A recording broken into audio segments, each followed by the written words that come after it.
Buongiorno a tutti e bentornati a Valgrande. Oggi siamo qui, sono nel giardino di Valgrande e sto osservando le prime macchie di colore che sono i segni della primavera che è qua e alle porte. Infatti vedo questi bellissimi cespugli gialli, vedo il mio fior di pesco bianco e vedo queste chiazze di colore date dalle viole che sono nate spontaneamente nel nostro giardino. Invece tutt'attorno viviamo in una zona rossa e noi a Valgrande stiamo preparando per il nostro servizio di asporto e consegna a domicilio.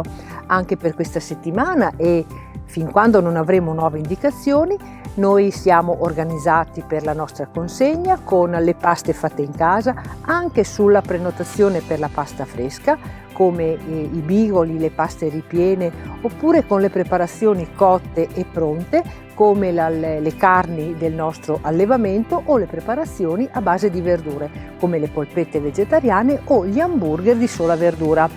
Prepariamo anche dolci, come la zuppa inglese, il salame di cioccolata o un dolce che ho notato essere tra i più richiesti è sempre la crostata, perché in ogni famiglia c'è una ricetta classica per quello che riguarda la crostata con la confettura, che potrete assaggiare anche tra le preparazioni di Valgrande. Se quindi siete curiosi di assaggiare le nostre preparazioni o la nostra crostata, vi invito a fare la vostra prenotazione attraverso i contatti che troverete nelle pagine del nostro sito o nelle indicazioni tra le pagine social dove noi siamo presenti.